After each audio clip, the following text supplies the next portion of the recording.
হযরত Shaddad ইবনে আউস থেকে বর্ণিত, তিনি বলেন ক্বালানি রাসূলুল্লাহ সাল্লাল্লাহু আলাইহি ওয়াসাল্লাম, নবীজির সাহাবী হযরত শাদ্দাদ বলেন আল্লাহর নবী আমাকে একদিন বললেন, ইয়া শাদ্দাদ ইবনে আউস, হে শাদ্দাদ ইবনে আউস। জি ইয়া রাসূলুল্লাহ। ইযা রাআইতান নাস ক্বাদ ইকতানাজুদ যাহাবা ওয়াল ফিদ্দাহ, তুমি যখন দেখবা পৃথিবীর মানুষ স্বর্ণ রূপা জমা করার পেছনে দৌড়ায়, কে কার চাইতে বেশি টাকা পয়সা জমা করবে, এই প্রতিযোগিতা যখন তুমি দেখবা মানুষের ভেতরে, তখন তুমি কি করবা জানো? বলে কি ইয়া রাসূলুল্লাহ? তুমি ওই সময়ে ফাকনিজহা উলাইল কালিমাত, তুমি তখন আমি রসুলের শিখিয়ে দেওয়া এই দোয়াগুলো আল্লাহর কাছে বেশি বেশি করবা। কি সেই দোয়া? এক নাম্বার দেখেন নবীজি কি শিখাইতেছে, আল্লাহুম্মা ইন্নী আসআলুকা সুবাতা ফিল আমর ওয়াল আযীমাতা আলার রুশদ। শাদ্দাদ, মানুষ যখন টাকা পয়সা জমা করার পিছনে দৌড়াবে, তখন তুমি আল্লাহর কাছে এই দোয়া করবা, আল্লাহ আপনি আমাকে মরণ পর্যন্ত ঈমানের উপরে অটলতা দান করেন। সুবহানাল্লাহ। মরণ পর্যন্ত ঈমানের উপরে কি দান করেন? অটলতা। আল্লাহ আমি যেন মৃত্যু পর্যন্ত হিদায়াতের উপরে থাকতে পারি। এটা অনেক গুরুত্বপূর্ণ দোয়া, অনেক গুরুত্বপূর্ণ। ভাই, আপনি যে মরণ পর্যন্ত ঈমানের উপরে থাকতে পারবেন, আমিও যে থাকতে পারবো, ইমাম থাকতে পারবে, মুয়াজ্জিন থাকতে পারবে, মুসল্লি থাকতে পারবে, এর কোনো নিশ্চয়তা নাই, এর কোনো গ্যারান্টি নাই। যে কোনো সময় যে কেউ পথভ্রষ্ট হতে পারে। আমি কি আপনাদের এই কথাটা বুঝাইতে পারছি? একটা দৃষ্টান্ত হাদিস থেকে শোনেন, বুখারী শরীফের বর্ণনা। এই দৃষ্টান্তটা শুনলেই আপনি অনুধাবন করতে পারবেন মানুষ যে মৃত্যু পর্যন্ত ঈমানের উপরে থাকতে পারে না। ওয়ান আনাস ইবনে মালিক রাদিয়াল্লাহু তাআলা আনহু ক্বাল, হযরত আনাস ইবনে মালিক থেকে বর্ণিত, তিনি বলেন, বুখারীর বর্ণনা, আন্না রাজুলান নাসরানিয়া আতান নবী সাল্লাল্লাহু আলাইহি ওয়াসাল্লাম, এক খ্রিস্টান নবীজির দরবারে আসছে। এসে বলতে লাগলো, ইয়া রাসূলুল্লাহ আমি কালিমা পড়তে চাই, আমাকে মুসলমান বানান। সুবহানাল্লাহ বলেন। তো ও নবীজির হাতে হাত রেখে কালিমা পড়ে মুসলমান হয়ে গেছে। এটা বুখারীর বর্ণনা। এখন সে নবীজির দরবারে থাকতে থাকতে সুম্মা ক্বারা সূরাতুল বাকারা ওয়া আলা ইমরান, কুরআনুল কারীমের সবচাইতে বড় বড় দুইটা সূরা, সূরাতুল বাকারা, সূরা আলে ইমরান, দুটোটা সূরা পড়তে পড়তে মুখস্থ করে ফেলল। লোকটা কি মুসলমান ছিল না খ্রিস্টান ছিল? বুঝতেছেন কথা? ও মুসলমান ছিল না খ্রিস্টান? নবীর দরবারে এসে কালিমা পড়ছে, হইল মুসলমান, শিখলো কোরআন। কোরআনের সবচাইতে বড় বড় দুইটা সূরা মুখস্থ করে ফেলছে। দিন যত যাচ্ছে তত নবীজির প্রিয় হয়ে উঠছে সে। নবীজি তারে তত ভালোবাসতে শুরু করলেন। এক পর্যায়ে আল্লাহর রাসূল বললেন, মিয়া তুমি দিকে আসো। বাহ, তোমার ভিতরে তো কোরআনের প্রেম আছে, এই তুমি আজকে থেকে আমি নবীর উপরে যে ওহী নাজিল হই তুমি সেটা লিখবা। সুবহানাল্লাহ বলেন। পৃথিবীর মধ্যে সবচাইতে দামি দায়িত্ব ওহী লেখার দায়িত্ব। এখন ওহী লেখার দায়িত্ব নাই, এখন ওহী নাই। এজন্য এখন পৃথিবীর মধ্যে সর্বশ্রেষ্ঠ দায়িত্ব হলো কোরআন পড়ানো, কোরআন পড়া। সুবহানাল্লাহ। এর চেয়ে উৎকৃষ্ট দায়িত্ব আর হতে পারে না। নামাজ পড়া উৎকৃষ্ট দায়িত্ব, কোরআন পড়ানো উৎকৃষ্ট দায়িত্ব, এর চাইতে আর কোনো দামি দায়িত্ব পৃথিবীতে হতে পারে না। তো নবীজি ওই লোকটাকে ওহী লেখার দায়িত্ব দিলেন, তুমি ওহী লিখবা। সে কয়েকদিন ওহীও লিখছে। এখন একটু চিন্তা করেন তো, ছিল খ্রিস্টান, পড়লো কালিমা, হইল মুসলমান, শিখলো কোরআন, মুখস্থ করলো দুইটা সূরা, লেখলো ওহী। আশ্চর্যের বিষয় হলো, হাদিস বর্ণনাকারী সাহাবী হযরত আনাস বলেন, ফাআদা নাসরানিয়া, কয়েকদিন পর লোকটা আবার খ্রিস্টান হয়ে গেল। নাউজুবিল্লাহ বলবেন না? চিন্তা করছেন? এবার সে তার খ্রিস্টানদের এলাকায় চলে গেল। ওই এলাকায় গিয়ে সে ঘুরে আর বলে, মা ইয়াদরি মুহাম্মদ ইল্লা মা কাতাবতুলাহ, মুহাম্মদ কিচ্ছু জানে না, আমি যা লিখে দিতাম তা ছাড়া। নাউজুবিল্লাহ বলেন। এই পরিমাণ পথভ্রষ্ট হইছে। রাসূলের বিরুদ্ধে সে কটু কথা বলা শুরু করছে।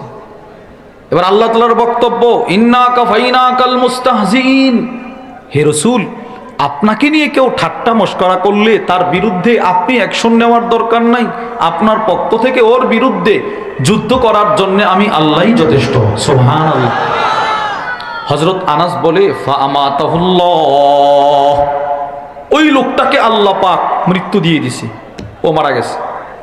আপনারা হাদিসটা বুঝে থাকলে বলেন তো, এই লোকটা কি জিন্দিগিভর খ্রিস্টান ছিল? বুঝে না, খ্রিস্টান ছিল। মাঝখানে কি হইছে? কি শিখছে? কি লেখছে? এরপরে কি হয়েছে আবার? তাহলে সে কি মরণ পর্যন্ত ইমানের উপরে থাকতে পারছে ভাই? এই জন্যই বলছি, নবীজি এই গুরুত্বপূর্ণ একটি দোয়া সাহাবীকে শিখাইতেছে। সাহাবী, তুমি আল্লাহর কাছেই দোয়া করবা, আল্লাহ আমাকে মরণ পর্যন্ত ইমানের উপরে অটলতা দান করেন। বলেন আমিন।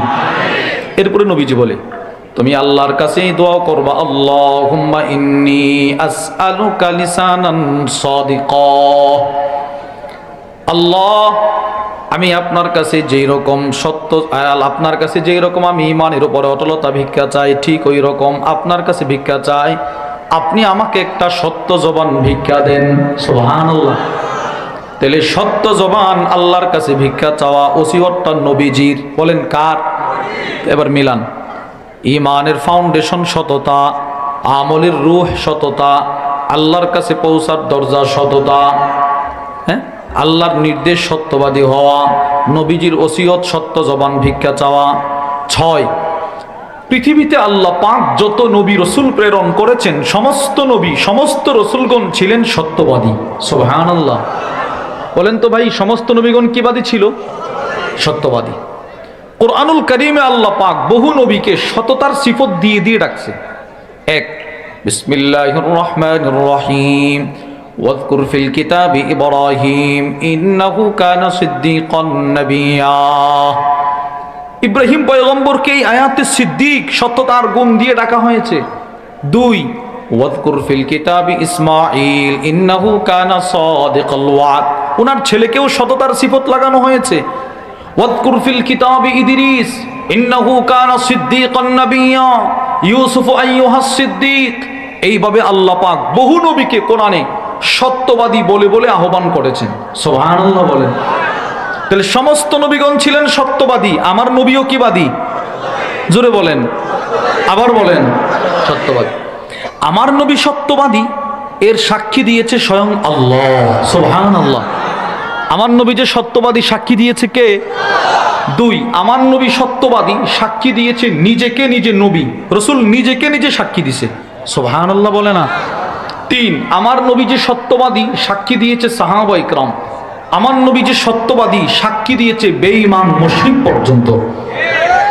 রসুলের সততার সাক্ষী দিয়েছেন আল্লাহ। তার দলিল 27 নম্বর পারার 5 নম্বর পৃষ্ঠা সূরাতুন নাজমের মধ্যে আল্লাহ বলেন, বিসমিল্লাহির রহমানির রহিম, ওয়ামা ইয়ানতিকু আনিল হাওয়া।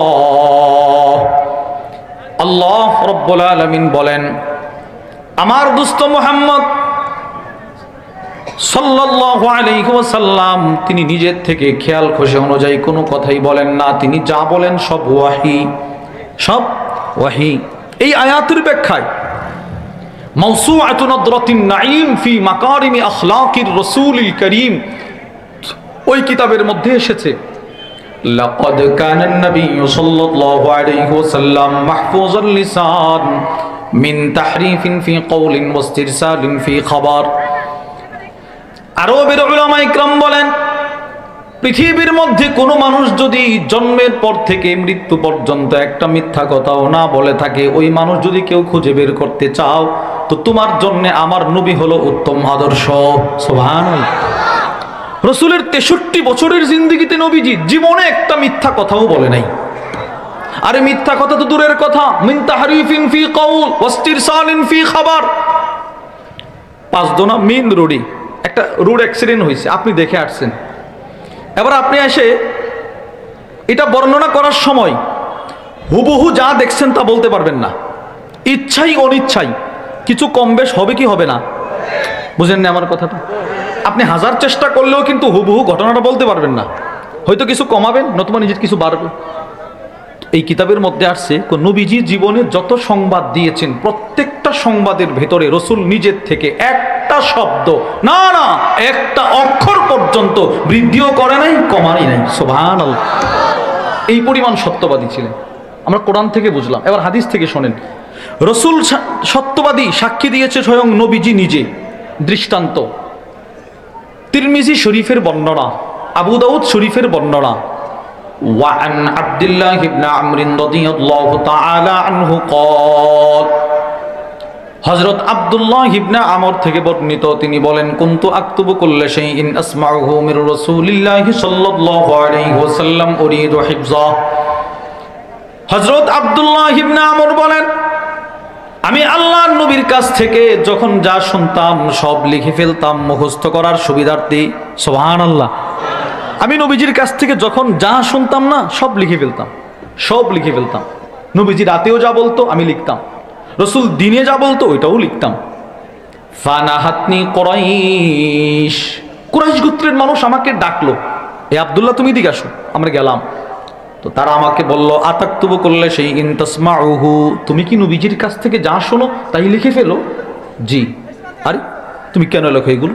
এই বেটা, নবীজির কাছ থেকে যা শোনো সব কেন লেখো? তুমি জানো না ওয়া রাসূলুল্লাহি সাল্লাল্লাহু আলাইহি ওয়াসাল্লাম বাশার ইয়াতাকাল্লামু ফিল গদাবি ওয়ার রিদা, নবীজি একজন মানুষ, তিনি রাগের হালতেও কথা বলেন, আনন্দের হালতেও কথা বলেন, রাগের সাথেও কথা বলে, আনন্দের সাথে কথা বলে।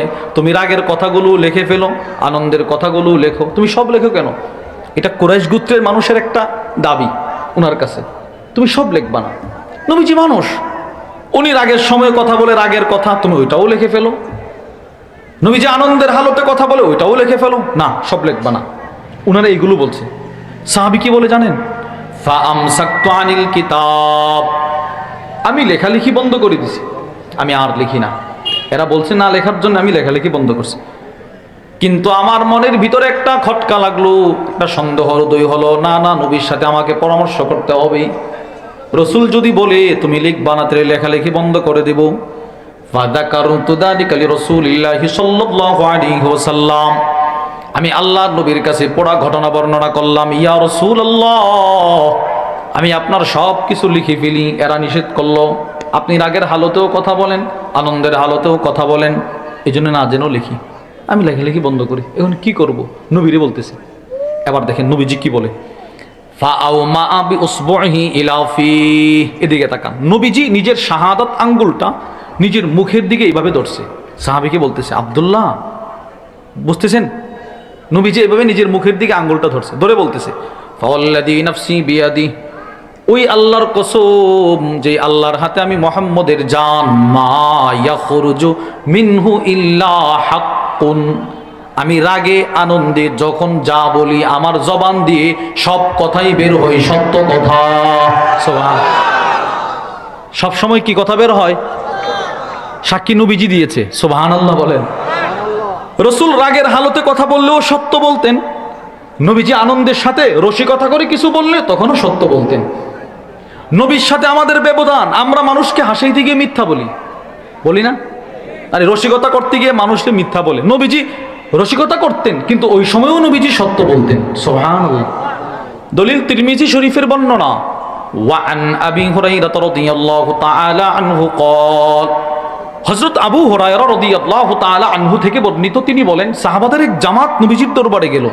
ক্বালু ইয়া রাসূলুল্লাহ, গিয়ে বলতে লাগলো, গো আল্লাহর নবী, ইন্নাকা তুদাইবুনা, আপনি না আমাদের সাথে অনেক সময় রসিকতা করেন। সাহাবারা বলতেছে নবীরে, ইয়া রাসূলুল্লাহ, আপনি আমাদের সাথে অনেক সময় রসিকতা করেন, তখনও কি আপনি সত্য বলেন? নবীরে প্রশ্ন করছে। নবীজি কি বলে জানেন? ওয়াল্লাহি ইন্নী লা আকুলু ইল্লা হাক্কা, আমি রসিকতা করেও যদি কিছু বলি তখনও সত্য বলি। তাহলে কি বুঝলেন? নবীজি রসিকতা করে মিথ্যা বলতেন না সত্য? এটা বোঝানোর জন্য, আমি রসিকতা করেও যে নবীজি সত্য বলতেন, এটা আপনাদেরকে বোঝানোর জন্য আমি দুইটা দৃষ্টান্ত শোনাই। এক, তিরমিজি শরীফের বর্ণনা, শামাইলে তিরমিজির বর্ণনা। ওয়ানিল হাসানি রাদিয়াল্লাহু তাআলা আনহু قال, হযরত হাসান থেকে বর্ণিত, তিনি বলেন, আতাতা আজুজুন নবী সাল্লাল্লাহু আলাইহি ওয়াসাল্লাম, এক বৃদ্ধা মহিলা নবীজির দরবারে আসলো। নবীজির কাছে এক মহিলা আসছে, বৃদ্ধা মহিলা। ফাকালাত ইয়া রাসূলুল্লাহ, এসে বলতে লাগলো, হে আল্লাহর রাসূল, উদউলি আইয়ুদখিলানি আল্লাহুল জান্নাহ, আপনি আমার জন্য একটু দোয়া করে দেন, আল্লাহ যেন আমাকে জান্নাত দান করে। সুবহানাল্লাহ। নবীজি একটু আমার জন্য দোয়া করেন না। নবীর কাছে একটা আবদার করছে, দরখাস্ত। নবীজি কি বলে জানেন? আল্লাহর রাসূল বলে, ইয়া উম্মা ফুলান, হে উমুকের মা, ইন্নাল জান্নাহ লা ইয়াদখুলুহা আজুজ, না, তোমার মতো যারা বৃদ্ধা এই বৃদ্ধা মহিলারা কখনো জান্নাতে যেতে পারবে না। নবীজি একটা কথা বলছে, এ তিরমিজির বর্ণনা। ফাওয়াল্লাতিল আজুজ তাবকি, মহিলাটা কান্না শুরু করছে। নবীজির দরবার থেকে একটা দৌড় দিয়ে বের হয়ে গেছে। নবীজি বলছে, আমি জান্নাতে যেতে পারবো না, না জানি আমার উপরে আল্লাহ তাআলা নারাজ, এই ভয়ে একটা দৌড় দিছে। আল্লাহর রাসূল সাহাবাদেরকে বলতে লাগলেন, নাখবিরুহা, ও সাহাবারা, তোমরা এই বৃদ্ধা মহিলাটাকে সুসংবাদ শোনায় দাও, সে আমার কথা বুঝতে পারে না। কি? আন্নাহা লা তাদখুলুহা ওয়া হিয়া আজুজ, আমি যে বললাম কোন বৃদ্ধা মহিলা জান্নাতে প্রবেশ করবে না, এর অর্থ হলো যারা মুমিনা, আবেদা, কানিতা, সালেহা, যারা ইসলামের ভিতরে নিজেকে পরিচালনা করবে, ওই মহিলারা মৃত্যুর পরে আল্লাহ পাক এদেরকে বৃদ্ধ অবস্থায় জান্নাত দিবে না, তবে দিবে চিরকুমারী বানায় জান্নাত। সুবহানাল্লাহ। সে আমার কথাটা বুঝতে পারে না। এবার নবীজি একটা দলিল দিয়েছেন। রাসূল বলেন, ফা ইন্নাল্লাহ তাআলা ইয়াকুল বিসমিল্লাহির রহমানির রহিম, ইন্না আনশানাহুন্না ইনশাআ ফাজআলনাহুন্না আবকারা। আল্লাহ বলেন, যেই সমস্ত মহিলারা দুনিয়াতে নিজেকে ইসলামের ভিতরে লালন পালন করলো, পরিচালনা করলো, ওই মহিলাটাকে আমি রব চিরকুমারী বানায়া জান্নাতের রাজরানী বানায়া দেব। এবার হাদিসটা বুঝে থাকলে বলেন তো, নবী যে মহিলাকে বললো কোন বৃদ্ধা মহিলা জান্নাতে যাবে না, এটা কি মিথ্যা বলছে না সত্য? সত্য। দেখছেন, রসিকতা করে বলছে কিন্তু সত্য বলছে। দৃষ্টান্ত নম্বর 2, কখনো কখনো আমাদের নবীজি রসিকতা করে কিছু বলতেন। দুনিয়ার টেকনোলজি, দুনিয়ার জ্ঞান বিজ্ঞানের দৃষ্টিতে কথাটা অবাস্তব, যেটা নবীজি বলছে এটা অবাস্তব, কিন্তু রসুলের মুখ থেকে যেহেতু বের হয়েছে, আল্লাহ পাক এটাকে পৃথিবীতে বাস্তবে রূপান্তরিত করে দিয়েছে। আল্লামা ইমাম শামসুদ্দিন আহমদ ইবনে মুহাম্মদ উসমান আদ-দাহাবি, ইমাম দাহাবি তার বিখ্যাত কিতাব সিয়ারু আ'লামিন নুবালার মধ্যে লেখেন, ওয়ান সাঈদ ইবনে জুমহান قال سألت سفينة عن اسمه। হযরত সাঈদ ইবনে জুমহান বলেন, নবীজির একজন সাহাবীর নাম ছিল হযরত সাফিনা। আমি তাকে প্রশ্ন করলাম, ভাই তোমার নাম সাফিনা কেন? কারণ সাফিনা কোনো মানুষের নাম হতে পারে না। সাফিনা শব্দের অর্থ হলো নৌকা। বলেন, সাফিনা শব্দের অর্থ কি ভাই? সবাই বলেন কি? নৌকা। নৌকা নৌকা ব্যবধান আছে। মুজামুল ওয়াসিতের মধ্যে এর তরজমা লেখা হয়েছে, মারকাবুন বাহরিয়ুন লিনাকলিল মুসাফিরিন ওয়াল বাদাই। এমন নৌকাকে সাফিনা বলে যেই নৌকা মানুষ ও মানুষের যাবতীয় মালামাল সহ নদীর এপার থেকে ওপারে পারাপার করে।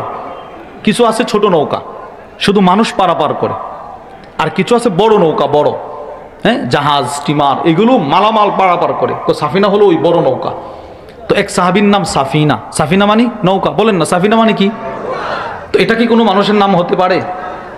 আমাদের দেশে ভাষায় সিএনজি, ট্রাক, বাস, প্রাইভেট কার, এগুলো কোনো মানুষের নাম হতে পারে ভাই? কথা বলে না, নাম হতে পারে? তো ওই আরবের জন্য তো এটাই এইরকম। তো সাঈদ ইবনে জুমহান সাহাবীকে প্রশ্ন করলো, ভাই তোমার নাম নৌকা কে রাখলো রে ভাই? নৌকা কেমন হইল? তো সাহাবী উত্তর দেই, সাম্মানি রাসূলুল্লাহ সাল্লাল্লাহু আলাইহি ওয়াসাল্লাম সাফিনা। ভাই আমার নাম সাফিনা, আমার আম্মাও রাখে নাই, আব্বাও রাখে নাই, নবীজি রেখেছেন। সুবহান। কে রাখছে ভাই? নবীজি। এবার সাঈদ ইবনে জুমহান তো আশ্চর্য, লিমা সাম্মাকা সাফিনা, রাসূল তোমার নাম সাফিনা রাখছে? আমার কাছে একটা কিতাব আছে, আমার কাছে, যেই সমস্ত সাহাবাদের নাম নবীজি পরিবর্তন করছে। নবীজি জিজ্ঞেস করতেন, নাম কি? অমুক। না, তোমার নামটা সুন্দর না। নবীজি অনেক সাহাবীর নাম অসুন্দর নামকে নবীজি সুন্দর নাম দিয়ে পরিবর্তন করছে। সুবহানাল্লাহ বলেন। এজন্য আজকে পর্যন্ত আমাদের কওমি মাদ্রাসায় যত ছাত্র ভর্তি হয়েছে, কোন ছাত্রের নাম যদি ভিন্ন হয়েছে, ইসলামের সাথে সাংঘর্ষিক, অর্থবোধক নয়, সুন্দর না, তো সাথে সাথে উস্তাদ নাম পরিবর্তন করে। প্রথম কাজটাই, ছেলে নিয়ে গেছেন, হুজুর জিজ্ঞাসা করবে তোমার নাম কি? এই যেই মাত্র নামটা বলবে, সাথে সাথে হুজুর বলবে না এইটা নাম হতে পারে না, পরিবর্তন করে না বলেন? তো এটা নবীজির সিফত, নবীজি নাম পরিবর্তন করছেন। আমার কাছে কিতাব আছে যাদের নাম রসুল পরিবর্তন, লিস্টে আছে, হিস্টোরি। তো যেই নবী মানুষের অসুন্দর নামকে সুন্দর নাম দিয়ে পরিবর্তন করে দেয়, এই নবী তোমার নাম সাফিনা রাখছে, বিষয়টা কেমন ঘোলাটে না? কেন রাখলো? তো সাহাবী জবাব দিয়ে খরাজা রাসূলুল্লাহি সাল্লাল্লাহু আলাইহি ওয়াসাল্লাম ওয়া মাআহু আসহাবুহু, ভাই আমার নাম যে সাফিনা রাখছে নবীজি, এটা রাখার পিছনে একটা ঘটনা আছে, ছোট্ট ঘটনা। কি সেই ঘটনা? কয়েকদিন নবীজি এক সফরে বের হলেন, সাথে নবীজির সাহাবারা বের হলো, আমিও ছিলাম। ওই সাহাবী বলতেছে আমিও ছিলাম। ফাতাকুলা আলাইহিম মাতাউহুম, প্রত্যেক সাহাবীর বেগ, তাদের যে মালামাল ছিল এই বেগ তাদের প্রত্যেকের কাছে ভারী হয়ে গেল, আর নিয়ে হাঁটতে পারতেছে না। প্রত্যেকের বেগ ভারী হয়ে গেছে, হাঁটতে পারতেছে না। নবীজি আমাকে ডাক দিলেন, ডাক দিয়ে বললেন তুমি দিয়ে আসো। আমি গেলাম নবীজির কাছে। আল্লাহর রাসূল বললেন ওবসুত কিসাআক, বেটা তুমি তোমার চাদরটা এখানে বিছিয়ে দাও। সুবহানাল্লাহ বলেন। তুমি তোমার বড় চাদরটা এখানে বিছিয়ে দাও। তো তিনি চাদরটা ছড়ায় বিছিয়ে দিছে। নবীজি সব সাহাবাদেরকে বলতে লাগলেন তোমরা তোমাদের সবার মালামালগুলো তার চাদরের উপরে রেখে দাও, রেখে দাও। তো সবাই রেখে দিছে। প্রত্যেকের কাছে প্রত্যেকের মালামাল ভারী ছিল, এখন সবগুলো এক জায়গায়। এখন এখানে যে পুরোটা মিলে একটা ব্যাগ হবে, এটা কি ওজন কম হবে না বেশি? সবটারে একসাথে বাঁধছে। নবীজি আবার এই সাহাবীরে ডাক দিয়ে বলে ইহমিল ফা ইন্নামা আনতা সাফিনা, পুরাটা মাল তুমি তোমার কাঁধে বহন করো। আমি রাসূল দেখতে পাচ্ছি তুমি একটা জলজন্ত নৌকা। সুবহান, তুমি সাফিনা, তুমি জাহাজ, তুমি এটা বহন করো। একটা জাহাজের কি পরিমাণ শক্তি, একটা জাহাজের শক্তি কি আপনার আমার শরীরে আছে? এই জন্যই বলছিলাম, নবী তো তার জাহাজ বলছে। দুনিয়ার জ্ঞান বিজ্ঞানের দৃষ্টিতে এটা অবাস্তব। একটা মানুষের শরীরে জাহাজের শক্তি কখনোই আসতে পারে না। সাহাবী কি বলে জানেন? আল্লামা ইমাম শামসুদ্দিন দাহাবি রহিমাহুল্লাহ বলেন রাসূল তাকে সাফিনা বলার সাথে সাথে সাহাবী বলে আল্লাহর কসম ফালাউ হামালতু ইয়াউমাইদিন বিকরা বাঈরিন আও বাঈরাইন আও সালাসা আও আরবাআ আও খামসা আও সিত্তা আও সাবআ, আরবের 7টা উট যেই পরিমাণ মালামাল, 7টা উট আরবের দামি দামি বড় বড় উট, তাদের পিঠে 7টা উট যেই পরিমাণ মালামাল বহন করতে পারে, নবীজি আমাকে সাফিনা বলার বরকতে সাথে সাথে আল্লাহ পাক 7টা উটের শক্তি আমার শরীরে দিয়ে দিয়েছে। মা সাকুলা আলাইয়া, আল্লাহর কসম 7টা উটের সমপরিমাণ মালামাল যদি ওই দিন আমার কাঁধে দেওয়া হতো, নবীজি আমাকে জাহাজ বলার বরকতে আমার কাছে কিঞ্চিত পরিমাণ ভারীও মনে হতো না। চিন্তা করছেন আপনি? আরবের একটা উট সর্বনিম্ন 200 কেজি মালামাল বহন করতে পারে। সুবহানাল্লাহ বলে না? এজন্য আরব দেশে প্রসিদ্ধ আছে, উটকে বলা হয় মরুভূমির জাহাজ। উটকে কি বলা হয়? মরুভূমির জাহাজ। আচ্ছা 200 কেজি মানে 5 মন। কত মন? এখানে আছেন কেউ 5 মন মালামাল পিঠে নিতে পারবেন? আছেন কেউ? এবার 7টা উট 1400 কেজি মালামাল। সাহাবী বলেন নবী আমারে বলছে তো আল্লাহ পাক আমার ওই পরিমাণ শক্তি দিয়ে দিছে। কেন দিছে? এখন যদি তার শরীরে সাফিনার শক্তি না আসে, আমার নবীর কথাটা মিথ্যা হবে। আরশের মালিক বলে রাসূল আপনি যেহেতু বলছেন যান, তাকে আমি জাহাজের শক্তি দিয়ে দিছি, তো আপনি সত্যবাদী।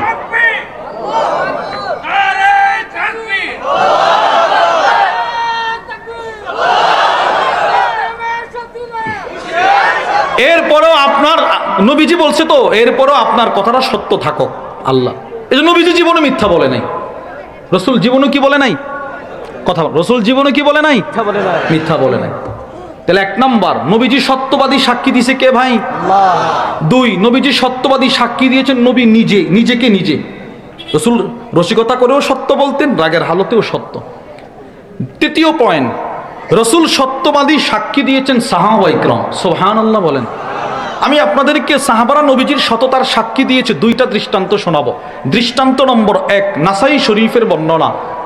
وعن عمارة بن خزيمة أن عمه حدثه وهو من أصحاب النبي صلى الله عليه وسلم ابتاع فرسا من أعرابي। নবীজির সাহাবী হযরত উমর ইবনে খুজাইমা, তিনি নবীর তার চাচা নবীজির এক সাহাবীর মাধ্যমে বর্ণনা করেন আল্লাহর রাসূল এক গ্রাম্য ব্যক্তি থেকে একটা ঘোড়া কিনলেন। ঘোড়া কি কিনছে ভাই? এক গ্রাম্য বধূ মানুষ যদিও এখানে হাদিস আসছে গ্রাম্য লোক, কিন্তু পুরাটা হাদিস শুনলে বুঝবেন ও গ্রাম্য ছিল কিন্তু মুনাফিক ছিল। সে কি ছিল ভাই? মুনাফিক। তার কাছ থেকে নবী একটা ঘোড়া কিনছে।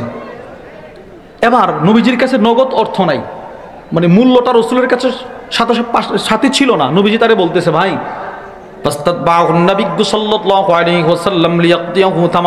নবী বললেন, ওই যে আমার বাড়ি, তুমি একটু আমার পিছনে পিছনে আসো, আমি আমার ঘর থেকে তোমার ঘোড়ার মূল্যটা দিয়ে দিচ্ছি। কেনা হয়ে গেছে, ফাইনাল, টাকাটা দিয়ে দিচ্ছে, আসো। فأسرع رسول الله صلى الله عليه وسلم المشي وأبطأ الأعرابي। আল্লাহর রাসূল লোকটাকে এই কথা বলে নবীজি খুব দ্রুত হাঁটতে লাগলেন। খুব দ্রুত হাঁটতেছেন, আর ওই ঘোড়ার মালিক সে ধীরে ধীরে ধীরে ধীরে ধীরে ধীরে হাঁটতেছেন। নবীজি খুব দ্রুত, ও আস্তে আস্তে হাঁটে। মাঝখানে একটা বিশাল গেপ হয়ে গেছে। ফাতাফিকা রিজাল ইয়াতারিদুনাল আরাবিয়্যা, কয়েকজন যুবক ওই ঘোড়ার মালিকের সামনে আইসা ফায়ুসাফিমুনাহু, তার ঘোড়াকে আবার দামাদামি শুরু করে দিল। ভাই তোমার ঘোড়াটা অনেক সুন্দর, বিক্রি করবা? ওয়ালা ইয়াশউরুন আন্নান নবী সাল্লাল্লাহু আলাইহি ওয়াসাল্লাম ইবতাআ। এই মানুষগুলো জানে না রাসূল যে একটু আগে ঘোড়াটা কিনে ফেলছে। যারা এখন নতুন করে দামাদামি করতেছে তারা কি করে নাই, জানে নাই নবী যে কিনছে। আচ্ছা বলেন তো, যার ঘোড়া সে তো জানে, সে জানে না? সে ঘোড়াটা কার কাছে বিক্রি করছে? নবীজির কাছে বিক্রি করছে। তার তো বলা উচিত ছিল, ভাই ঘোড়াটা বিক্রি হয়ে গেছে, আপনার কাছে বিক্রি করতে পারবো না। সে বলে, কত দিবা? তো তারা একটা দাম বলছে। তো সে দেখে, কিরে নবীজির চাইতে অল্প কিছু দাম বেশি বলছে। সে আবার নবীরা ডাক দিছে। ফানাদাল আরাবিয়্যু রাসূলুল্লাহি সাল্লাল্লাহু আলাইহি ওয়াসাল্লাম, এই লোকটা নবীকে ডাক দিয়ে বলে, এই মুহাম্মদ, সকলে পড়েন সাল্লাল্লাহু আলাইহি ওয়াসাল্লাম, ইন কুনতা মুবতাআন হাদাল ফারাস ওয়া ইল্লা বিতু, আপনি কি এই ঘোড়াটা কিনবেন নাকি আমি এদের কাছে বিক্রি করে দিব?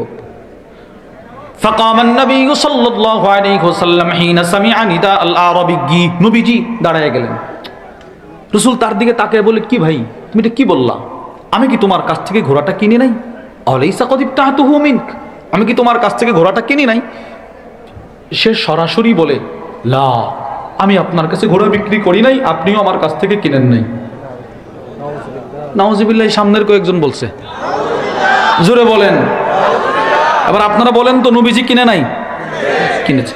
রাসূল বলে, না, অবশ্যই তোমার কাছ থেকে কিনছি। আর সে বলে, না, আমি আপনার কাছে বিক্রি করি নাই। এবার আপনারা বলেন তো, সে এখানে রাসূলকে সত্যবাদী বানাইতে চাচ্ছে না মিথ্যাবাদী? আর বাস্তবে আমার নবী মিথ্যাবাদী না সত্যবাদী? সত্যবাদী। রাসূল তো পেরেশান হয়ে গেলেন, কি বলো তুমি এটা? আমি না একটু আগে তোমার কাছ থেকে কিনলাম, না বিক্রি করি নাই। সে নবীজির কাছে এসে বলে, হালুম্মা শাহিদা, আপনি যে আমার কাছ থেকে ঘোড়াটা কিনছেন, আপনার কোনো সাক্ষী আছে? কাউকে আনতে পারবেন আপনি? নিয়ে আসেন তো দেখি, একেও একজন বলো যে আপনি আমার কাছ থেকে কিনছেন। নবীজি আরো পেরেশানির ভিতরে পড়ে গেলেন। এতগুলো মানুষের সামনে রাসূলকে সে মিথ্যাবাদী বানাচ্ছে। ঠিক এমন সময় নবীর একজন সাহাবী, নাম তার খুযাইমা ইবনে সাবিত, তিনি একটা দৌড় দিয়ে এসে বলে, আশহাদ আন্নাকা কদ বায়াতা, এই বেটা ঘোড়া বিক্রেতা, আমি সাক্ষী দিচ্ছি, বেটা বেঈমান মুশরিক মুনাফিক, তুই তোর ঘোড়া একটু আগে আমার নবীর কাছে বিক্রি করেছ। সুবহানাল্লাহ, আমি সাক্ষী দিছি। ঘোড়ার মালিক তো নার্ভাস, নবীজি সাক্ষী চলে আস। নবী তো আশ্চর্য, কি রে খুযাইমা, তুমি তো ছিল না? সে তো ছিল না রাসূল যখন ঘোড়া কিনে, ও সাক্ষী দিল কেমনে? নবীজি তার কাছে আসছে। ফাকবালান নবী সাল্লাল্লাহু আলাইহি ওয়াসাল্লাম আলা খুযাইমা, আল্লাহ রাসূল হযরত খুযাইমার কাছে এসে প্রশ্ন করলো, বিমা তাশহাদ, খুযাইমা তুমি কেমনে সাক্ষী দিলে রে বেটা? তুমি তো ছিল না, আমি যে ঘোড়া কেনার সময় তুমি ছিল না, তো তুমি সাক্ষীটা কেমনে দিলা? সাহাবী যে জবাবটা দিছে এটা আমার মূল আলোচ্য বিষয়। সাহাবী কি বলে জানেন? হযরত খুযাইমা বলতে লাগলেন, বিতাসদীকিকা ইয়া রাসূলুল্লাহ, আমি আপনার 63 বছরের সততার উপর ভিত্তি করে আজকে না দেখেও আপনার সততার সাক্ষী দিয়ে দিছি। আপনি 63 বছরের জিন্দেগিতে জীবনে মিথ্যা বলেন নাই, আর আজকে একটা ঘোড়ার জন্য মিথ্যা বলবেন? আমি খুযাইমা এটা বিশ্বাস করতে পারি না, দিয়ে দিছি। এই হাদিসের ব্যাখ্যায় আল্লামা মুহাম্মদ ইবনে আদম আল ইথিওপি তার বিখ্যাত নাসাই শরা 41 খণ্ডের কিতাব যাখিরাতুল উকবা ফি শারহিল মুজতাবা, ওই কিতাবের মধ্যে লেখেন, হযরত খুযাইমা বলে, ইয়া রাসূলুল্লাহ, আপনি না বলছেন জীবনে কোনো নবী কখনো মিথ্যা কথা বলে না? আমরা জানি নবীরা মিথ্যা বলে না, আপনি মিথ্যা বলবেন না, আমি সাক্ষী দিয়ে দিছি। এই হাদিসের ব্যাখ্যায় আসছে, নবীজি বড় কষ্ট পাইছে। রসুল ওই ঘোড়ার মালিকরে ডাক দিয়া বলে, ভাই, ওয়াল মাশহুর আন্নাহু রাদ্দাল ফারাস বা'দা যালিক, নবীজি প্রসিদ্ধ আছে রসুল এই ঘোড়াটার নেন নাই। নবীজি ঘোড়ার মালিকরে বলতেছে, ভাই, তুই একটা ঘোড়ার জন্য আমি রসুলকে মিথ্যাবাদী বানাইতে চাচ্ছিলি, যা বেটা, আমি তোর ঘোড়া দরকার নাই, যাও তুমি তোমার ঘোড়া নিয়ে যাও। আল্লামা মুহাম্মদ ইবনে আদম আল ইতুবি তার কিতাবের মধ্যে লেখেন, ওই রাত্রিতেই এই ঘোড়ার মালিকের বাড়িতে মারা গেছে। নবীজির প্রেম নিয়ে মারা গেছে, প্রেম প্রেম। এই বেঈমান, আমি নবীজির মালিকানায় ঢুকে গেছিলাম, রসুলের বাড়ির দরজা পর্যন্ত পৌঁছে গেছিলাম, তুই কয়েকটা টাকার জন্য আমাকে নবীজির বাড়িতে ঢুকতে দেশ নাই, যাও, আমি তোমার বাড়িতেও থাকবো না। এই হাদিসের ব্যাখ্যায় আসছে। রসুল হযরত খুজাইমাকে বললেন, তুমি এই কঠিন একটা মুহূর্তে আমার সততার সাক্ষী দিয়েছো, আমি তোমাকে একটা পুরস্কার দিব। ফাজাআলা রাসূলুল্লাহ সাল্লাল্লাহু আলাইহি ওয়াসাল্লাম শাহাদাত খুজাইমা বিশাহাদাতি রাজুলাইন, নবীজি বলেন, আজকের পর থেকে খুজাইমা, তুমি তোমার মৃত্যু পর্যন্ত যত বিষয়ে তুমি একা সাক্ষী দিবা, তুমি একজনের সাক্ষীটাই ইসলামে দুইজনের সমান। যাও, আমি রসুল তোমার একটা পুরস্কার দিলাম। নবীজির এই পুরস্কারটা আমাদের এই উম্মতের ক্লান্তি লগ্নে কাজে আসছে। কি সেই ক্লান্তি লগ্ন? আল্লামা মুল্লা আলী কারি রহিমাহুল্লাহ তার বিখ্যাত মিশকাতুল মাসাবিহের সরা মিরকাতুল মাফাতিহের মধ্যে লেখেন, ইয়ারমুকের যুদ্ধে অসংখ্য অগণিত হাফেজ সাহাবাদেরকে শহীদ করা হলো। বেঈমান মুশরিক টার্গেট বানাইছে, সমস্ত হাফেজদেরকে শহীদ করে দাও, কোরআনকে পৃথিবী থেকে মিটিয়ে দাও। সিদ্দিক আকবর, সমস্ত বড় বড় সাহাবা একরাম পরামর্শ বসলেন, কি করা যায়? কোরআনকে লিখিত কর, জমা করা হোক। আর সিনাই নয়, এখন সমস্ত কোরআন এক জায়গায় জমা করা হোক।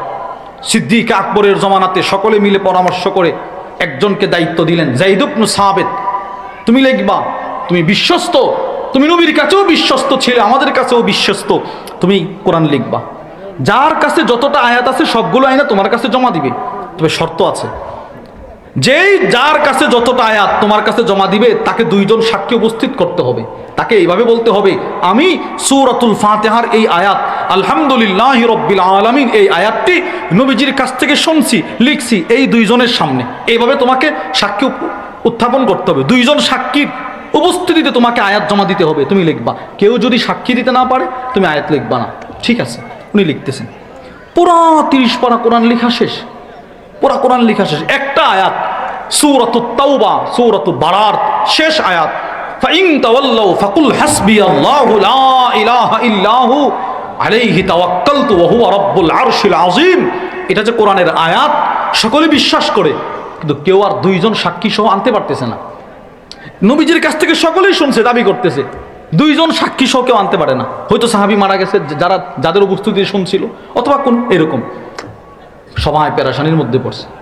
এই আয়াতটা নিয়ে আসছে, ওই নবীজিকে সততার সাক্ষী দিছিল এই সাহাবী খুজাইমা, তিনি নিয়ে আসছে। সুবহানাল্লাহ। তিনি আইনা বলে, ভাই যায়েদ লিখো। তো যায়েদ ইবনে সাবিত বলে, আপনার সাক্ষী দুইজন? কোনাই, লেখেন। কোনা সাক্ষী না থাকলে লেখা হবে না। ভাই লিখে ফেলেন, কোনা লেখা হবে না। গেল ওমর ইবনুল খাত্তাবের কাছে, ওমর কি যে আয়াত নিয়ে সকলে পেরেশানির মধ্যে ছিল, পাওয়া গেছে, এটা কার কাছে? খুজাইমা। তো লিখে ফেলো, তার কাছে সাক্ষী নাই। উমর বলে, বেটা তুমি কি এত দ্রুতই ভুলে গেলে? এই খুজাইমা তো সেই খুজাইমা যে নবীজির এক সততার সাক্ষী দিয়ে একাই দুইজন সাক্ষীর সমান হয়ে গেছে। তুই জানো নবীজির পুরস্কারের কথা বল, তাড়াতাড়ি লিখে ফেলো, তার সম্মান তো লিখে ফেলছে। বুঝছেন? তো নবীজি সত্যবাদী ছিলেন, সাহাবারা সাক্ষী দেয় নাই, দেয় নাই। দৃষ্টান্ত নম্বর 2, সিলসিলাতুল আহাদিসিস সহিহার বর্ণনা, আম্মাজান হযরত আয়েশা আস-সিদ্দিকা রাদিয়াল্লাহু তাআলা আনহা থেকে বর্ণিত, তিনি বলেন, বিসমিল্লাহ,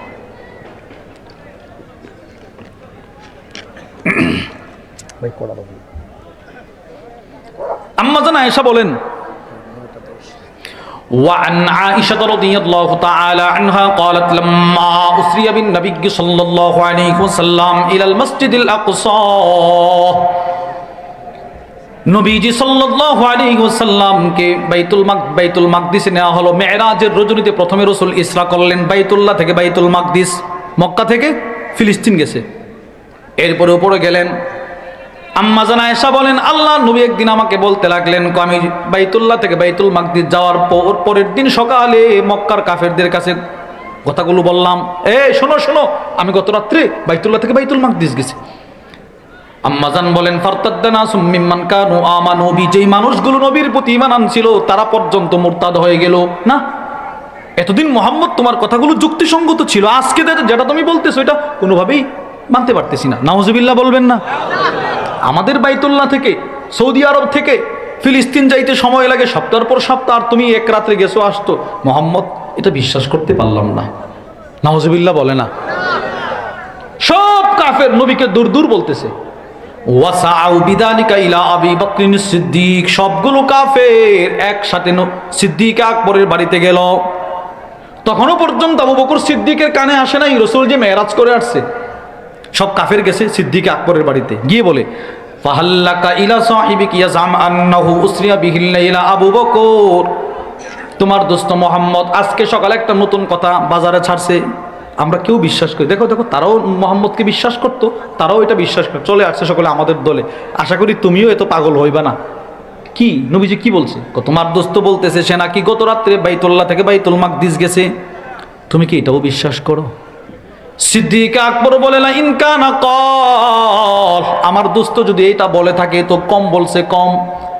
আমার দোস্ত যদি এই কথাও বলতো এক রাত্রে শুধু বাইতুল্লাহ থেকে বাইতুল মাকদিস নয়, প্রথম আকাশ, দ্বিতীয়, তৃতীয়, চতুর্থ, পঞ্চম, ষষ্ঠ, সপ্তম আরশ, কুরসি, লৌহ কলম, জান্নাত, জাহান্নাম সব নবীজি এক রাত্রে দেখে আসছে, এমন কথা বললে আমি আবু বকর ওইটাকেও সত্যায়ন করতাম।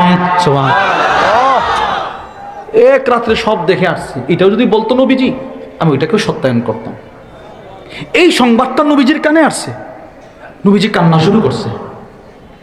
আল্লাহর রাসূল বলে আবু বকর আমার মনে একটা কষ্ট ছিল, পৃথিবীর কোন নবী নবী না, কোন নবী নবী, কে নবী কে নবী না এটা আমি সত্যায়ন করছি। আদম নবী আমি সত্যায়ন করছি, ঈসা নবী আমি সত্যায়ন করলাম, মুসা নবী আমি সত্যায়ন করলাম, ইব্রাহিম নবী আমি সত্যায়ন করলাম, সমস্ত নবীদের মুসাদ্দিক ছিলাম আমি।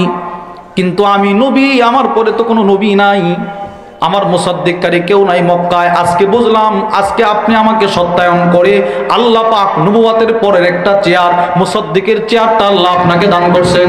সুবহানাল্লাহ। নবীদের পরের একটা চেয়ার, মুসাদ্দিকের চেয়ার। মুসাদ্দিক বলেন, মুসাদ্দিক বলেন। কোন নবী যদি নবী হতে চায় তো তার আগে মুবাশশির দরকার, পরে মুসাদ্দিক দরকার। প্রত্যেক নবীর আগের নবীকে বলা হয় মুবাশশির। বলেন, প্রত্যেক নবীর আগের নবীকে কি বলা হয়? মুবাশশির মানে সুসংবাদ প্রদানকারী। আর প্রত্যেক নবীর পরের নবীকে বলা হয় মুসাদ্দিক। আমার রাসূল যে পৃথিবীতে আসবেন, আদম থেকে ঈসা প্রত্যেক নবী এর সুসংবাদ দিয়ে গেছেন। সুবহানাল্লাহ। সর্বশেষ পয়গম্বর ঈসা সূরাতুস সফ 28 নম্বর পারার 11 নম্বর পৃষ্ঠায় আসছে, তিনি বলেন বিসমিল্লাহির রহমানির রহিম وَإِذْ قَالَ عِيسَى ابْنُ مَرْيَمَ يَا بَنِي إِسْرَائِيلَ إِنِّي رَسُولُ اللَّهِ إِلَيْكُمْ مُصَدِّقًا لِمَا بَيْنَ يَدَيَّ مِنَ التَّوْرَاةِ وَمُبَشِّرًا بِرَسُولٍ يَأْتِي مِن بَعْدِي اسْمُهُ أَحْمَدُ। পয়গম্বর ঈসা বলে যত নবী আল্লাহ পাঠিয়েছেন, যত আসমানি কিতাব সবগুলোকে আমি সত্যায়ন করলাম। আমার পর একজন নবী আসবে, তার নাম আহমদ, মুহাম্মদ, আমি তার সুসংবাদ দিয়ে গেলাম। সুবহানাল্লাহ। এবার আমার নবীর পরে আর কোনো নবী নাই। আমার নবীর পরে আর কোনো নবী জুড়ে বলে না, এটা জুড়ে বলতে হবে। আমার নবীর পরে কোনো নবী আছে? কোনো নবী আছে? আমার নবীর পরে কেউ নিজেকে নবী দাবি করলে সে কি? জুড়ে বলেন, সে কি? তাহলে ফলাফল কি দাঁড়াইলো? কাদিয়ানি নিজেকে নবী দাবি করেছে, তারা কি? সমস্ত কাদিয়ানি কি? আরো জুড়ে বলেন, কাদিয়ানি কি? বলেন, কাফের, কাফের, কাফের, কাফের। কে কে কি? তারা কি? আমাদের উলামায়ে কেরামের একটাই বক্তব্য, গত নভেম্বর মাসের 15 নভেম্বর বাংলাদেশের ইতিহাসে সর্ববৃহৎ খাতমে নবুওয়াত সম্মেলন অনুষ্ঠিত হয়েছেন। দেশের বিজ্ঞ বিজ্ঞ উলামায়ে কেরাম, বহির্বিশ্বের বড় বড় ইসলামিক স্কলাররা সকলে একত্রিত হয়েছে। প্রত্যেকের একটাই দাবি, আমাদের এই দেশে হিন্দু বসবাস করে, বৌদ্ধ বসবাস করে, খ্রিস্টান বসবাস করে, এদের একটা ধর্মীয় পরিচয় আছে, এরাও মুসলিম। ঠিক আমাদের দেশে যেই সমস্ত কাদিয়ানীরা বসবাস করে তারাও মুসলিম হিসাবে থাকতে হবে, মুসলিম পরিচয়ে থাকার কোনো সুযোগ নাই।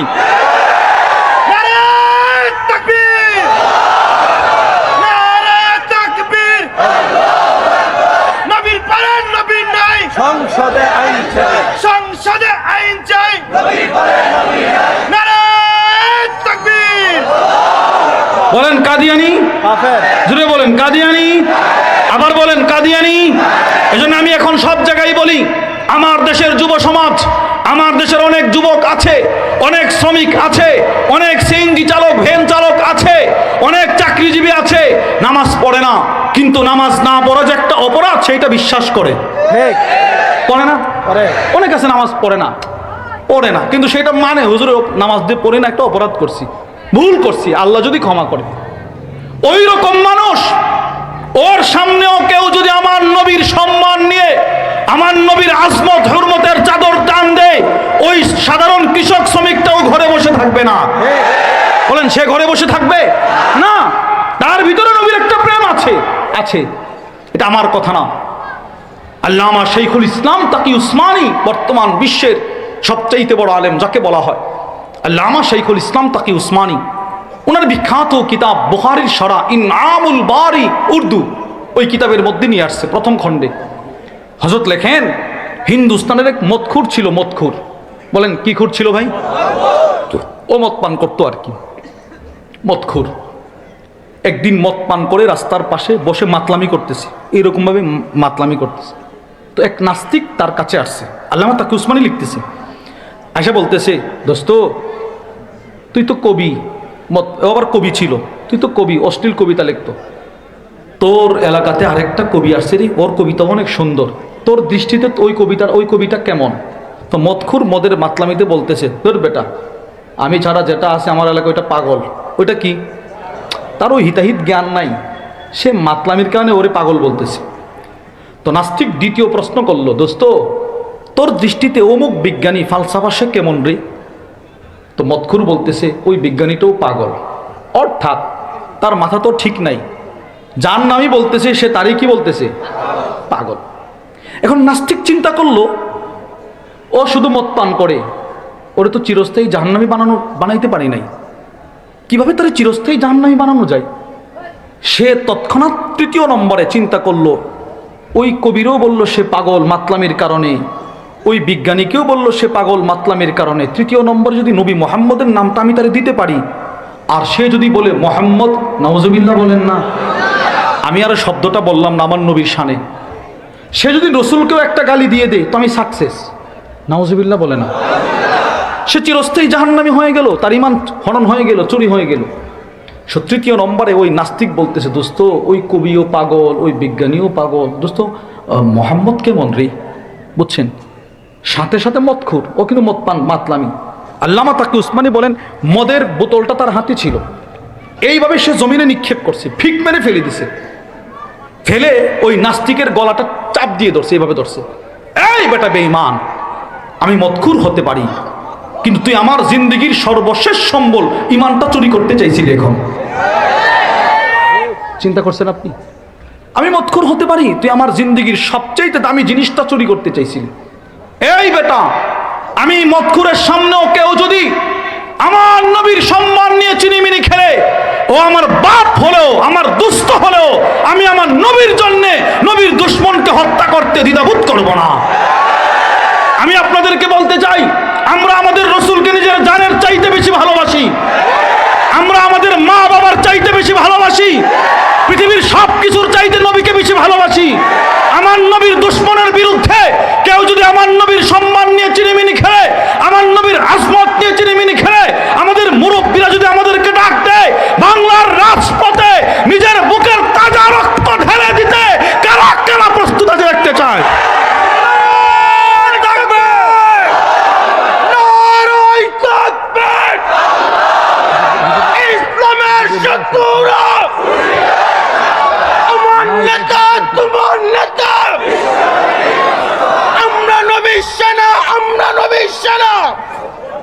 তাহলে আমার নবীর পরে কোন নবী, আমার নবীর পরে কোন নবী নিজের সন্তানকে নবীর প্রেম শিখান, নবীর প্রেম শিখান। আল্লামা আব্দুর রাউফ আল মানাভি রাহিমাহুল্লাহ তার বিখ্যাত কিতাব ফাইদুল কাদির শারহুল জামিউস সগীর মিন আহাদিসিল বাশীর ওয়ান নাযীর, ওই কিতাবের মধ্যে লিখেছেন, প্রত্যেক মা বাবার উপরে ফরজ, মা বাপ কৃষক হোক, দিনমজুর হোক, সাধারণ মানুষ হোক, তার উপরে ফরজ নিজের সন্তানকে সে নবী চিনাবে। সুবহানাল্লাহ বলেন, কি চিনাবে? বলেন কি চিনাবে? হ্যাঁ, সাহাবা ইকরাম নিজের সন্তানকে নবী চিনাইতেন। একদম ছোট মা বাপ এক দুধের বাচ্চাকে পর্যন্ত নবী চিনাইছে। সুবহানাল্লাহ। আমাদের কওমি মাদ্রাসায় 6ষ্ঠ শ্রেণী মিজান জামাতে একটা কিতাব আছে, তারিখুল ইসলাম, ছোট্ট একটা কিতাব ইতিহাসের। ওই কিতাবের মধ্যে আসছে রাসূলুল্লাহ সাল্লাল্লাহু আলাইহি ওয়াসাল্লামের জমানায় মহিলারা নিজের সন্তানকে দুধ পান করাইতো এই নিয়তে, আল্লাহ আমার এই ছেলে আমার এই মেয়ে বড় হলে যেন আল্লাহ আল্লাহ আপনার জন্যে আর আপনার রসুলের জন্য যেন শহীদ হতে পারে। চিন্তা করছেন আপনি? দুধের বাচ্চাটা দুধ পান করানোর সময় মা নিয়ত করত নিজের সন্তানকে নবী চিনান। আল্লাহু আকবার। আল্লাহর রসুল যেদিন মক্কা থেকে মদিনায় প্রবেশ করলেন, ওই দিন সমস্ত মানুষ নবীকে দেখার জন্য ছোটাছুটি শুরু করছে। ইবনে মাজার বর্ণনা, ওয়ান আব্দুল্লাহ ইবনে সালাম রাদিয়াল্লাহু তাআলা আনহু قال, হযরত আব্দুল্লাহ ইবনে সালাম থেকে বর্ণিত, তিনি বলেন, লাম্মা কদিমা রাসূলুল্লাহ সাল্লাল্লাহু আলাইহি ওয়াসাল্লাম আল মাদিনা, আল্লাহর রাসূল যেদিন মক্কা থেকে মদিনায় প্রবেশ করলেন, ইনজাফালান নাসু কিবলাহু, মানুষ এক দৌড় শুরু করছে নবীকে দেখার জন্য। কে কার আগে দেখবে? এই হাদিসের ব্যাখ্যায় আল্লামা আহমদ ইবনে মুহাম্মদ ইমাম কাসতালানি, যিনি বুখারীর শরহ লিখছেন ইরশাদুস সারি, ওনার একটা কিতাব আছে আল মাওয়াহিবুল লাদুনিয়া বিল মিনাহিল মুহাম্মাদিয়া। ওই কিতাবের মধ্যে নিয়ে আসছে, যেদিন নবীজি মক্কা থেকে মদিনায় প্রবেশ করলেন, ওই দিন সবাই তো রসুলকে দেখার জন্য ছোটাছুটি শুরু করছে, কিন্তু সবার আগে যারা ছিল তারা হলো মদিনার শিশু বাচ্চা। সুবহানাল্লাহ বলেন। ছোট ছোট বাচ্চারা, সব বাচ্চাদের মুখে একটাই স্লোগান, যা নবিয়ুল্লাহ, যা নবিয়ুল্লাহ, নবীজির আগমন, নবীজির আগমন, কদ কদিমা রাসূলুল্লাহ, কদ কদিমা রাসূলুল্লাহ। প্রত্যেকটা শিশু বাচ্চার মুখে একটাই স্লোগান, নবীজির আগমন, নবীজির আগমন। এই পরিমাণ নবী চিনাইছে ছোট ছোট বাচ্চাদেরকে। আরে কখনো কখনো 9 বছরের বাচ্চা, 8 বছরের বাচ্চা, শিশু বাচ্চা, 10 বছরের শিশু বাচ্চা, তারা পর্যন্ত নবীর জন্য, রসুলের সাথে জিহাদে যাওয়ার জন্য মাটিতে হামাগুড়ি দিয়ে কান্না শুরু করত। এগুলো আশ্চর্যের বিষয় না? এখনকার জমানার সাথে একটু মিলান তো দেখি। 9 বছরের বাচ্চা। আল্লামা আবুল ফরজ আব্দুর রহমান ইবনুল জাওজি রাহিমাহুল্লাহ তার থেকে বর্ণিত, তিনি বলেন, وعن سعد بن أبي وقاص رضي الله تعالى عنه قال أن رسول الله صلى الله عليه وسلم خرج إلى بدر। নবীজির সাহাবী হযরত সাদ ইবনে আবি ওয়াক্কাস বলেন, আল্লাহর রাসূল বদর যুদ্ধের জন্য বের হলেন, প্রস্তুতি গ্রহণ করলেন। এবার নবীজি কাদেরকে যুদ্ধে নেবেন কাদেরকে নেবেন না, রাসূল নিজে নির্বাচন শুরু করে দিলেন। যারা অতিশয় বৃদ্ধ, নবীজি এদেরকে বলতে লাগলেন, আপনারা বুড়া দুর্বল, আপনারা যুদ্ধে যাওয়ার দরকার নেই, মদিনায় থাকেন, মদিনায় থাকেন। যারা যুদ্ধের জন্য পারফেক্ট, এদেরকে রাসূল নির্বাচন করতেছেন। 313, এক বর্ণনায় 314, আরেক বর্ণনায় 315, প্রসিদ্ধ 313। এই 313 জনকে রাসূল নির্বাচন করলেন, তোমাদেরকে যুদ্ধে নেওয়া হবে, বাকিদেরকে মদিনায় রেখে দিলেন। হযরত সাদ ইবনে আবি ওয়াক্কাস বলেন, আমি তাকিয়ে দেখি আমার ছোট্ট ভাই, নাম তার উমাইর ইবনে আবি ওয়াক্কাস, বেশি বয়স নাই, 10 কিংবা 11, 8, 9 এইরকম হবে। আমি আমার ছোট্ট ভাইটাকে দেখি, যাদেরকে রাসূল যুদ্ধের জন্য নির্বাচন করলেন তাদের পিছনে লুকিয়ে লুকিয়ে আমার ভাইটা ঘোরাফেরা করতেছে। সুবহানাল্লাহ। মানে কি বুঝলেন? 313 জনের পিছনে লুকায় রয়েছে, মানে সেও যুদ্ধে যেতে চাই। রাসূলের তো নিষেধ, একদম যারা ছোট এদেরকে নেওয়া যাবে না। হযরত সাদ ইবনে আবি ওয়াক্কাস বলেন, ফাখাযতু বিয়াদিহি, আমি তার হাতটা ধরলাম, আমার ছোট ভাইটার আমি থাবা দিয়ে ধরছি, এই এদিকে। ফাকুলতু লাহু মা লাকা ইয়া আখি, আমি বললাম, কিরে ভাই তুই এখানে কি করস? তুই ছোট মানুষ না, তুমি এখানে কি করো? যাও বাড়িতে যাও। এটা ধমক দিছে। ছোট্ট ভাইটা বলে, আমি এখানে কেন আসছি আপনি জানেন না? আপনি যেই কারণে এখানে আসছেন আমিও সেই কারণে আসলাম। সুবহান। আমি যুদ্ধে যাব।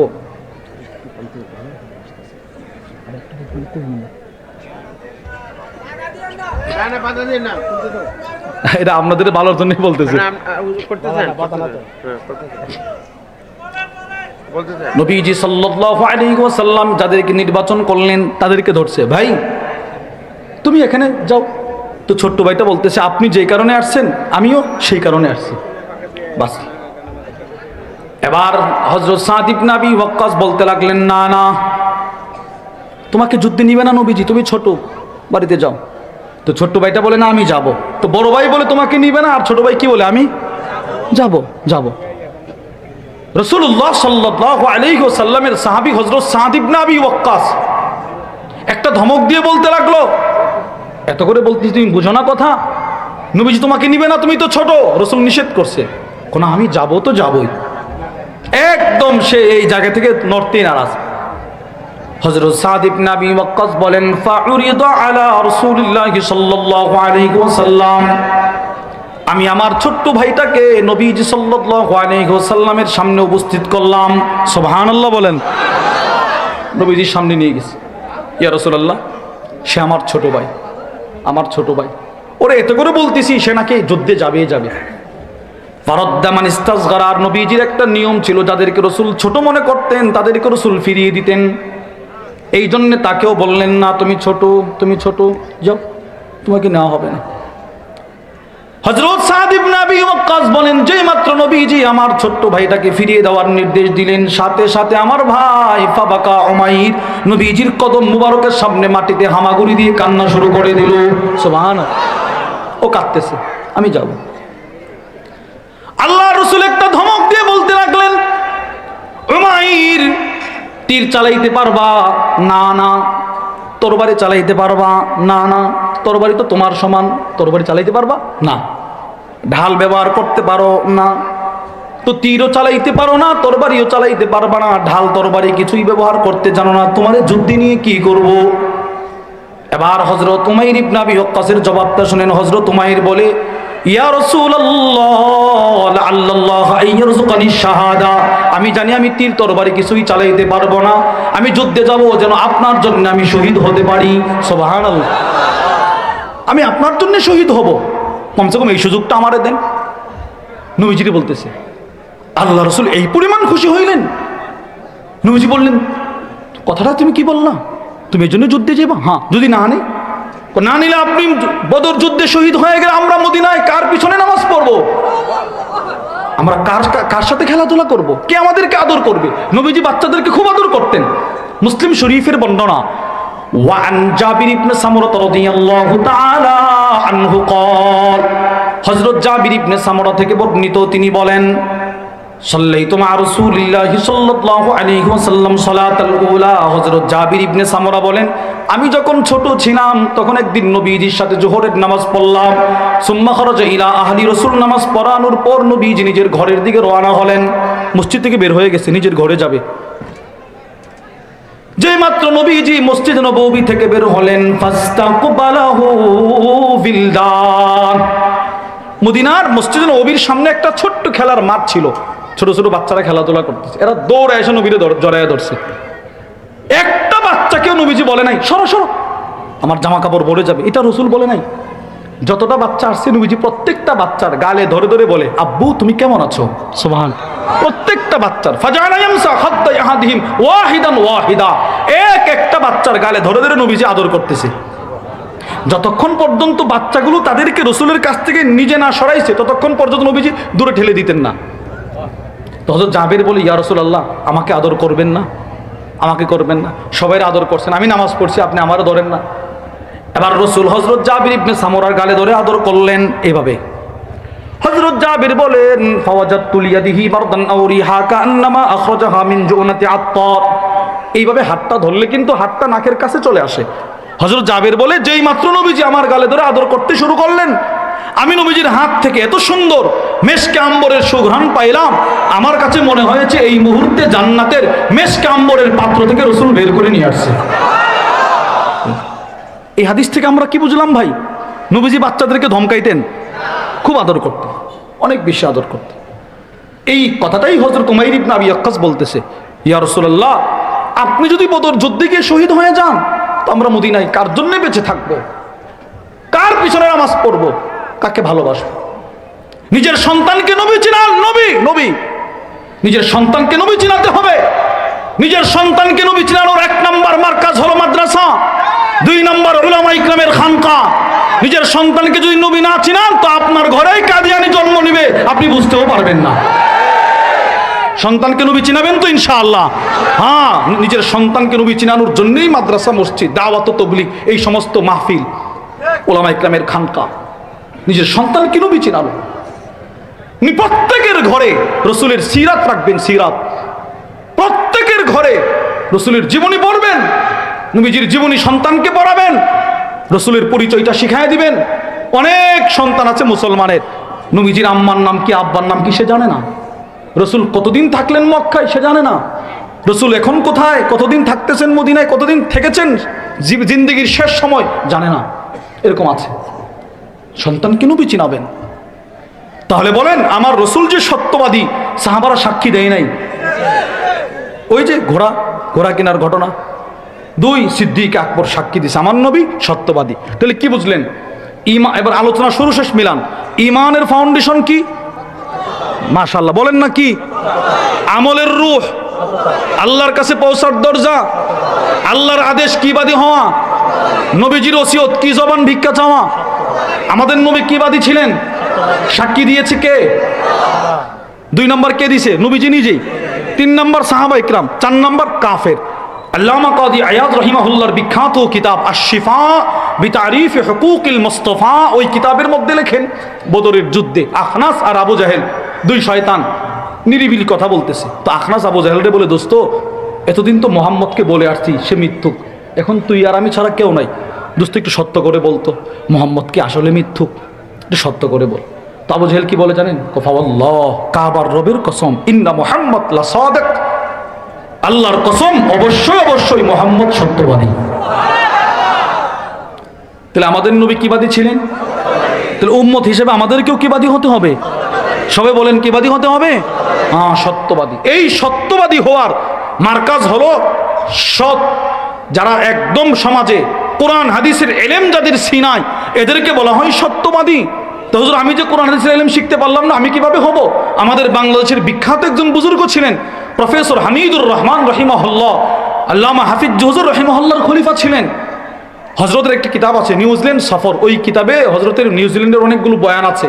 প্রথম বয়ানে হজরত বলছেন, ও পৃথিবীর রিক্সা চালক, সিএনজি চালক, দিন মজুর, চাকরিজীবী ভাই, তুমিও যদি সত্যবাদী হতে চাও তো তুমি কোনো না কোনো একজন আল্লাহওয়ালা বুজুর্গের সহবতে যাও, কোনো না কোনো একজন আল্লাহওয়ালার হাতে তুমি তোমাকে ন্যস্ত করে দাও, তো তুমি সত্যবাদী হইবা। আর যে সত্যবাদী হতে পারবে দুনিয়াতে, তার ঠিকানা জান্নাত। সুবহানাল্লাহ বলেন, সত্যবাদীদের ঠিকানা কি ভাই? জান্নাত। তাহলে সত্যবাদী হওয়ার দরকার আছে না নাই? যারা ব্যবসা করে তারাও কিবাদী হতে হবে, সত্যবাদী। ব্যবসায়ী যদি ব্যবসার মধ্যে সততার গুণ অর্জন করতে পারে, তো ওই ব্যবসায়ী মৃত্যুর উপরে আল্লাহর নবীর সাথে জান্নাতে থাকবে। তিরমিজি শরীফের বর্ণনা, নবীজি একদিন মসজিদে যাচ্ছেন, নামাজ পড়ানোর জন্য যাচ্ছেন। তো নবীজি ডাক দিলেন, ইয়া মাশারাত তুজ্জার, হে ব্যবসায়ীরা, ইন্নাত তুজ্জার ইউবাসুনা ইয়াউমাল কিয়ামাতি ফুজ্জারা। শোনো, পৃথিবীর সব ব্যবসায়ীরা হাসরের ময়দানে জাহান্নামী হয়ে উঠবে। সব ব্যবসায়ীরা ভয়ে ভীত সন্ত্রস্ত হয় নবীজির দিকে তাকাইছে। নবীজি বলে, তবে ইল্লা মান ইত্তাকাল্লাহ, যেই ব্যবসায়ী আল্লাহকে ভয় করে, ওয়া বাররা, যেই ব্যবসায়ী ব্যবসার ফাঁকে ফাঁকে নেক কাজ করে, নেক কাজ, কাস্টমার থাকলে বেচা কেনা করে, কাস্টমার নাই 6 তসবির আমল, তাসবিহাত পড়ে, কোরআন তেলাওয়াত করে, মুখে জিকির থাকে, জিকির জিকির জিকির, ওই ব্যবসায়ী 3 নাম্বার যে সততার গুণ অর্জন করছে, ওই 3 গুণ যেই ব্যবসায়ীর ভেতরে থাকবে, সে আমি নবীর সাথে জান্নাতে থাকবে। তাহলে ভাই বলেন তো, আমাদেরকে সত্যবাদী হওয়ার দরকার আছে না নাই? তাহলে সত্যবাদী হওয়ার মেহনত করবো তো ইনশাআল্লাহ। মাদ্রাসা, মসজিদ, দাওয়াত, তাবলীগ, উলামা ইকরামের খানকা, এই 4 জায়গায় গেলে নিজেকে সত্যবাদী বানানোর মেহনত করা হয়, নিজে সত্যবাদী হতে পারবেন।